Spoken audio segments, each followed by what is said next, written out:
السلام عليكم ورحمة الله وبركاته. مهندس محمد ديكو، شركة ديزاين. احنا فين؟ احنا في احدى مواقعنا بالمنصورة، تحديدا في ابراج النور، شارع قناة السويس.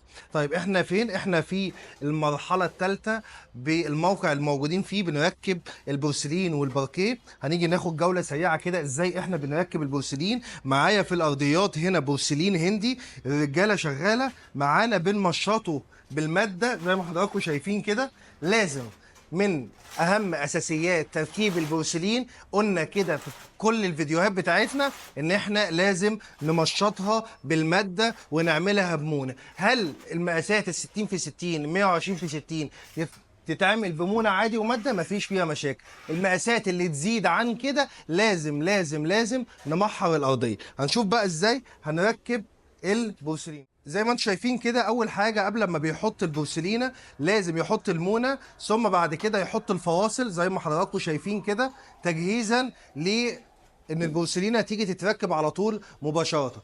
بيحط الفواصل مظبوطه كده. نحط بقى البورسلينه ماسك بالقفاشات، يناولوا البورسلينه متمشطه بالماده جاهزه على التركيب مباشره.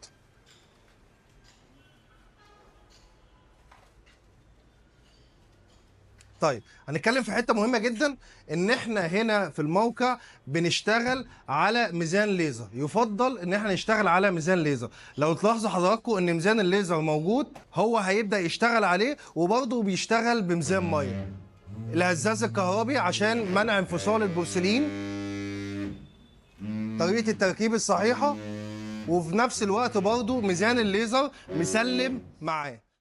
لو خدتوا بالكم ان احنا مجمعين العروق كلها ماشيه مع بعض بالطريقه اللي حضراتكم شايفين. ناخد بالنا جدا، اهم حاجه استخدام الكليبسات والصلايب، مهمه جدا معانا في الموقع. برضو احنا هنا مستخدمين الكليبسات والصلايب عشان التمدد وبرضو عشان التسنين. برضو احنا شغالين هنا بالمونه، وبرضو موجود فيها الماده. طب المادة موجودة على البورسلينة زي ما حضراتكم شايفين كده. ليه؟ عشان ده باركيه بورسلين، برضه المسام بتاعته هنا ناعمة، مش فخار زي السيراميك، فبنحط له عشان نخشنه بالطريقة زي اللي حضراتكم شايفينها دي.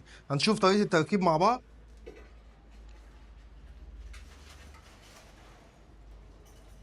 برضه هيحط الفواصل بتاعته.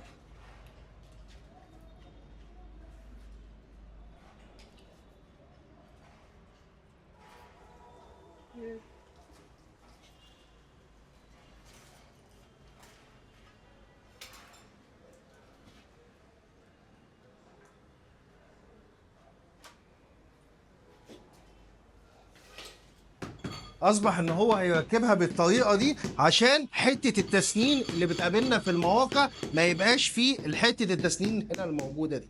طيب نخش بعد كده على الحمامات.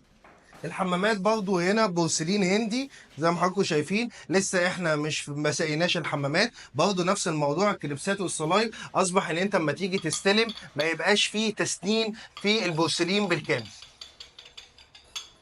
طيب تقسيمة الحمام هنا، عملنا خوارنا هنا، معانا هنا الكابن شاور، معانا هنا القعدة، معانا هنا خوارنا، معانا هنا الحوض، معانا تحت الحوض تأسيس للسخان الفوري. نطلع على الحمام التاني. دخلنا على الحمام التاني، برضو احنا مخلصينه، برضو مستخدمين الكليبسات والصلايب، برضو نفس الموضوع، مفيش تسنين في البورسلين بالكامل. برضو بنراعي ان احنا معانا الخوارنقات. لو هنعمل الخوارنقات موجودة بليد بروفايل، نيجي هنا نطلع سلوك الليد بروفايل موجودة هنا، ومش ده بعد تفنيش الليد بروفايل اللي بيحط هنا الليد بروفايل واعواد الليد بروفايل بتاع البورسلين اثناء تركيبه للارفف دي المرحلة الثالثة موجودة معانا في المنصورة. أتمنى إن هنا أكون فدتكم في الفيديو ده، وإن شاء الله انتظرونا في فيديو جديد. شكرا.